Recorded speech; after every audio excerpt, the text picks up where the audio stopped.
Hello and welcome. This is the D to the R, and this is Movie Nights.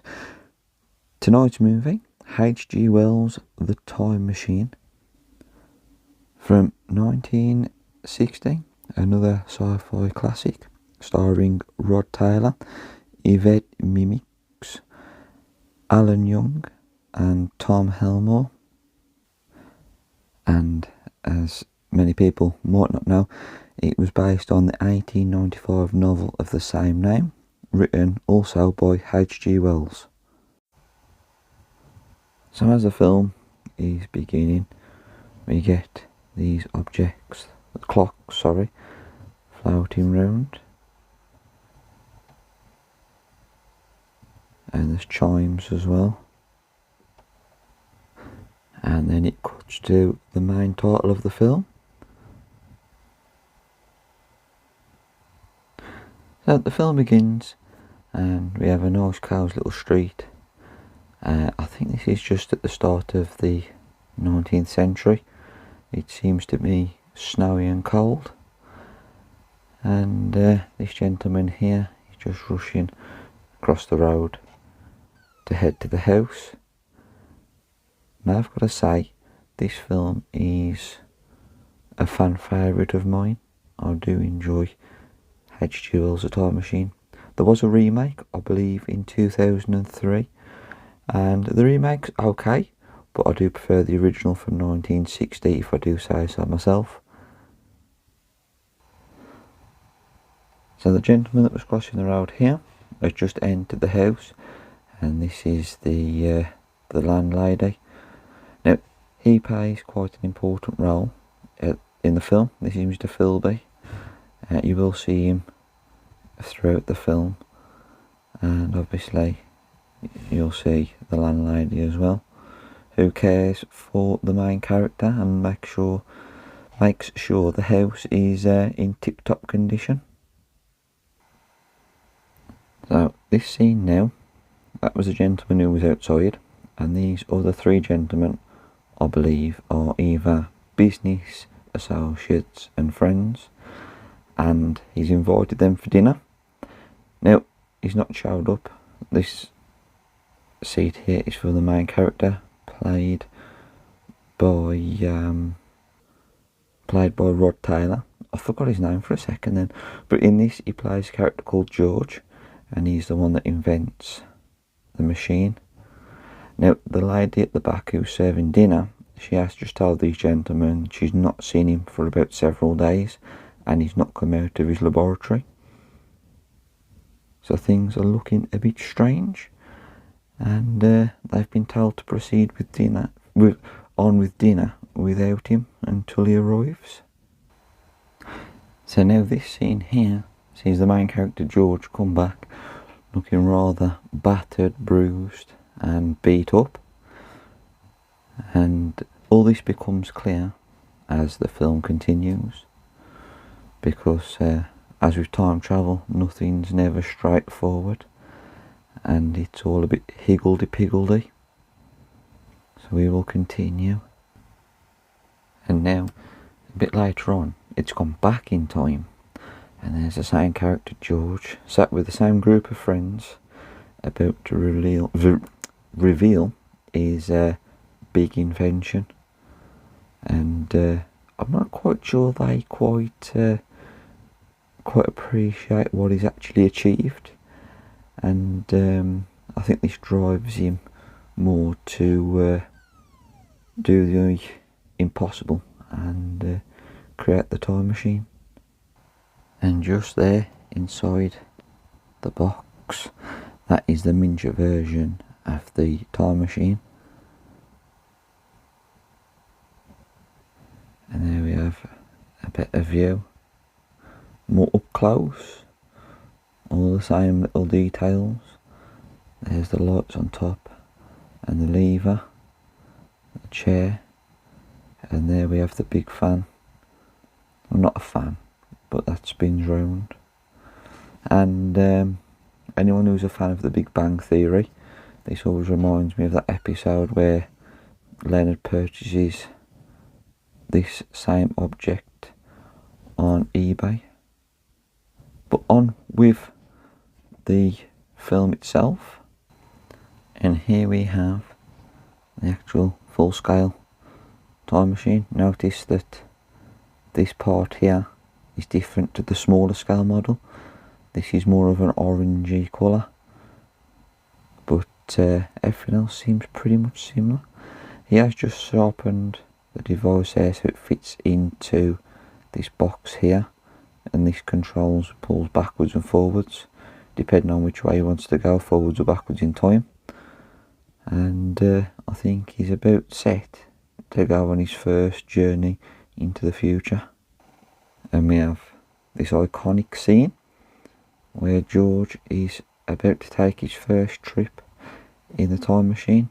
He's got his hand on the lever and he's just set the dial, and the light there has just come on.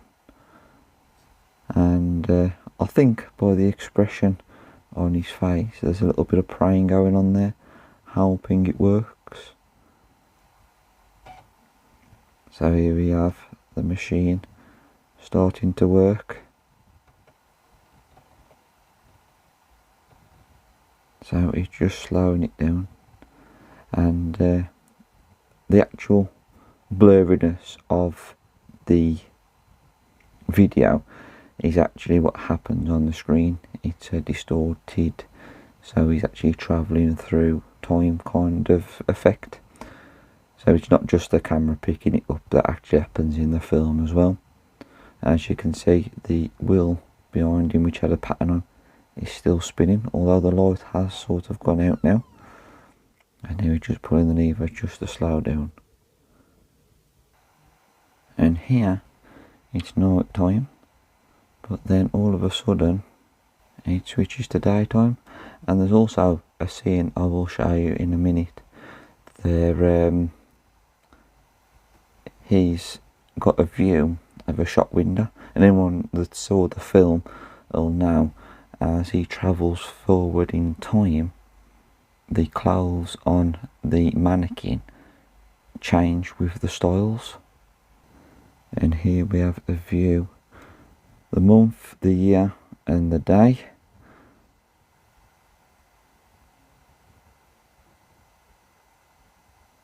And also, I'm sure that's H.G.Wells. So the person that wrote the book, manufactured by H. Sure that says some, I don't know what that quote says, but I know that says Wells. So that is the person that actually wrote the book. So is that a little nod to him?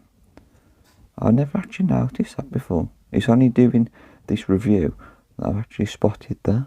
I never took no notice. I was too busy watching the day and the year.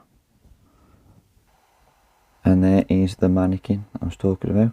So at the minute she's wearing this green kind of dress with a hat.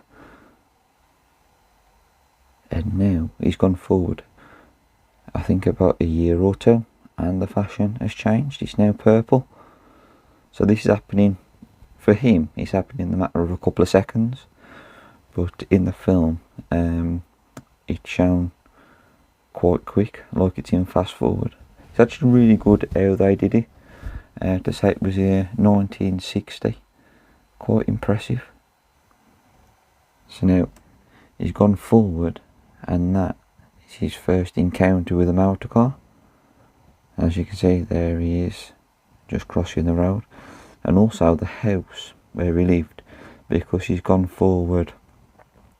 I'm sure this is the 1940s.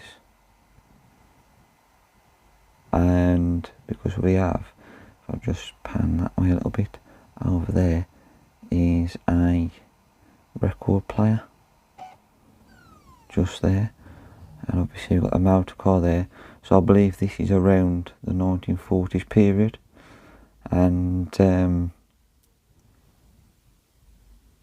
I'm sure he talks to, I think it's this person here, and it's a son of his friend who we saw at the start of the film, who was crossing the road.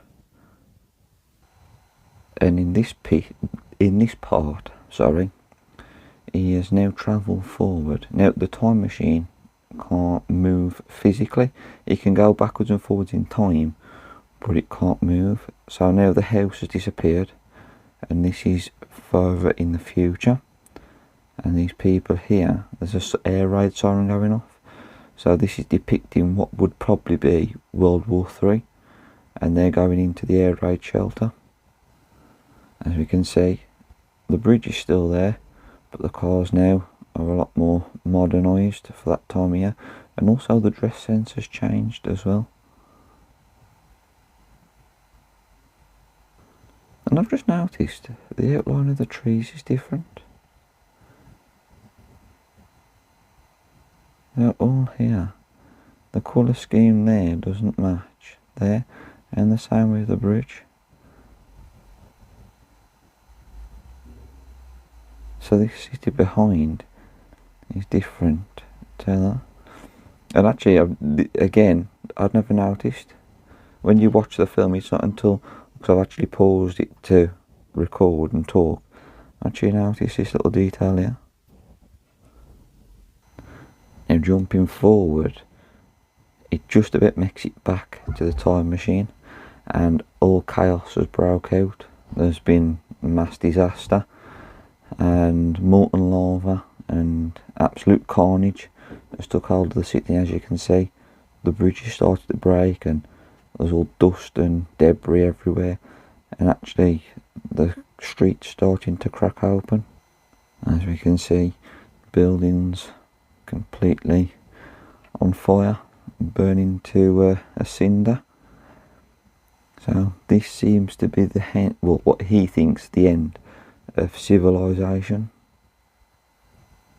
So he's finally stopped, and as you can tell, nature has started to rebuild, and there's remnants of a bygone era in the background there, but all these flowers and different colours and the greenery have now taken over. So after walking from the time machine through the forest and the trees, getting a bit concerned, he has now come across people in the far distant future.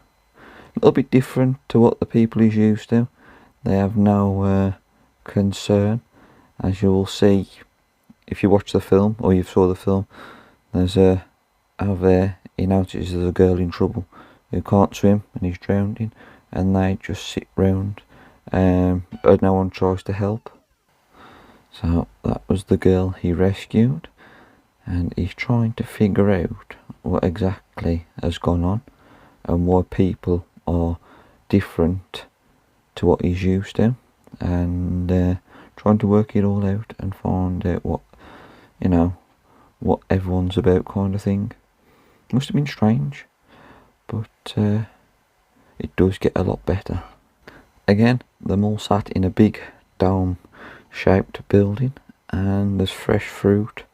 As you can see, look at the size of that fruit over there, and all sat down drinking and eating, and he doesn't understand how the fruit and everything has all been placed out ready for him for them to eat, and they don't really ask questions. They just say it's always here, it grows, it's put out, we eat it, and we carry on just enjoying life. So now he's gone out after dark, and they've told him that's not what they're supposed to do. They're not supposed to venture out after it goes dark. But then he was getting a feeling that he was being followed, but then he realised it was by her. So he's just asked her how the panel is opened. It's like a big metal door, and she just mentioned and told him about the Morlocks. As you can see, he looks a bit concerned. So an important bit that I left out is the reason he was trying to get into the doors is because the machine that he travelled in on, the time machine, has been dragged into the Morlock's lair and the door's shut. That's why he was asking her, how does he get in? But she's telling him that they shouldn't be out at night, and that they've got to go back, but he's persistent and I'm just about to start a fire. And here we have our first encounter with the Morlock, who's trying to snatch the girl into the undergrowth. And he's just noticed what's going on. So, not sure what fire is. As you can see, she's just about to put her hand out and touch the flame. And he's not alert to this at the moment. But this is just how times have become. They don't see no danger. And now they've come across these big, almost like drains or chimneys in the ground, and they can hear machinery, and he has an idea that he's going to climb down to retrieve his time machine. So now there's been an air raid siren, and the people have been put into a trance by this sound and gone into the almost like the caves, the tunnels where the time machine was stuck, and he's tried to stop the girl that was with him, but she's gone in, and now he's trying to figure out why that they were non-responsive, and it all stems from the wars from thousands of years ago. We're now in the caves of the Morlocks. So he's gone down the ventilation shaft, that was the word I was looking for, and he's just trying to figure out and get his bearings.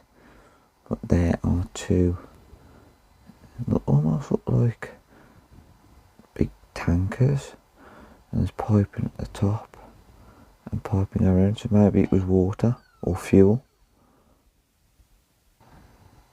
So we just found out that the Morlocks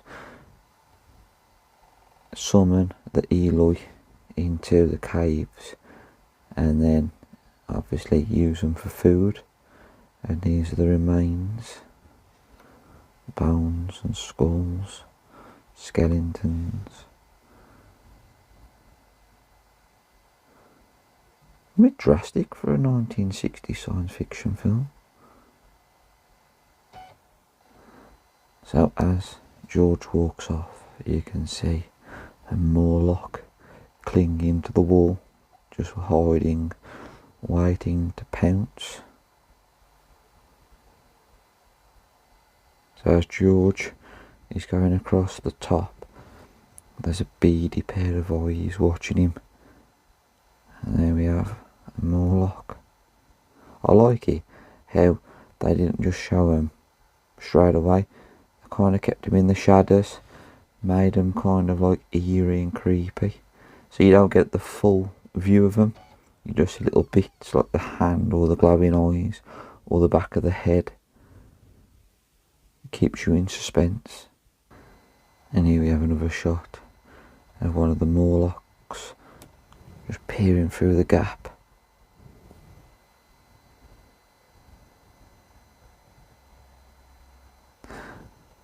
At this point in the film, he knows that they're around. He's not saw them yet, but I think he gets the feeling that he's being watched. So he's kind of walking around a bit eagle-eyed and a bit cautious, as you would be, being stuck underground with a load of futuristic cannibals. And now we have two Morlocks. We have the one who was there and another one has just appeared here. They're growing a bit more confident. And then we've got this iconic shot. Morlock sneaking up. There's the hands, the claws. You've got the bit of white fur as well. They're about to surprise him and catch him off guard. But then it was interrupted as this Morlock and this Morlock are now cracking whips, and the Eloi are being taken. Obviously to their doom and their final moments, unfortunately. So he's just grabbed the girl and this gentleman has followed him. Obviously they're still in a trance, they ain't got a clue what's going on or what kind of danger they're in, but he's quite panicked at the moment. And now he's found himself in the middle of it, and it's getting a bit hairy, and unfortunately he's in for the fight of his life. So they've gone behind the curtain, and this is the eerie and creepy shot, all the Morlocks with the glowing eyes and the teeth showing, approaching the curtain. So he just lit a match, and then we get our first look at the Morlocks. Quite hideous looking creatures. Obviously not many special effects, so it's still fantastic. And as a young child this was quite terrifying, to be fair. So this gives a perspective from the Morlocks' point of view, not used to natural or any kind of bright light, so even this little match is quite blinding for them.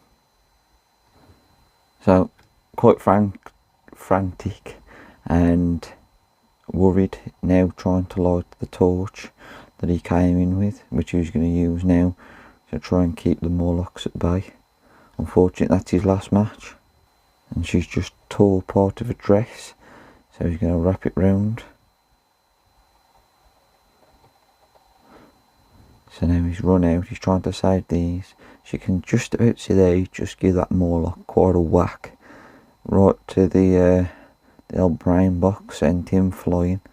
Obviously these here in the background, I believe there's one up there as well, covering their eyes due to the bright light to the torch. He's instructing them to make a quick and hasty exit. One of the Morlocks used a whip and knocked a torch out his hand, so now George is definitely fighting for his life in hand-to-hand combat with the Morlocks. As you can see here, he's just about to he's just winding back, I should say, ready to smack him straight in the nose. So now he's managed to climb up on the ledge, obviously, but he's cornered. There's a bit of a desperation kick there to the midsection, trying to knock the Morlock away. And there's a desperate tussle taking place now, and he's fighting for his life. As you can see, the Morlock as well, very aggressive. So unfortunately George is being manhandled now by the Morlock. But this is quite iconic now, because at this desperate point, one of the Eli realises he needs to help and actually attacks the Morlock, and in doing so saves George's life. And there is the defeated Morlock, as you can see, coughing up blood. Ugh, quite grim. So what I thought was water, it actually turns out to be some kind of fuel, and he's just lit it on fire. And obviously this is going to be absolutely disastrous for the Morlocks, as bright lights and flames are not really their forte. And this shot here, the Eli now have started to realise that they can fight back, and one of the Eli is now manhandling one of the Morlocks and throwing him off the edge. So looking quite smug, they've escaped danger and are out in the open sun, enjoying the freedom and survival. And there is the time machine, the doors are open, so all George's Christmases have come at once. He saved the Eli, defeated the Morlock, and he's about to get his time machine. So George ran back to go and get the time machine, and the doors have closed, and he's just heard the grounding sounds of what seems to be one of the Morlocks. And here they come out of the smoke and flame. And now there's a desperate struggle as he tries to escape in the time machine, but the Morlocks are hot on his tail. So after a desperate struggle, he's now heading back. And this is the state he was in when we first saw him at the start of the film. So everything that he's gone through, he'd already been through at the start, and now he's on his journey back to his own time and to dinner with his friends. Unfortunately, after going through what he's been through, I don't think he'd be very hungry. So in the ending of the film, as you can see, George is now moving his time machine from where it was to a different location, so he can travel forwards in time to be with the Eloy, but he won't end up in the cave. So that is all for the time machine. Yes, that is all. The review of the time machine is over. Like I say, not much I can say bad about the film. It is one of my favourite classic sci-fi films, and really enjoy watching it every single time. Got a bit of everything in, good story, bit of action, quite a lot of suspense. So I hope you've all enjoyed, and if you've not watched the film, I highly recommend it. And I will see you all on the next one. All have a great weekend.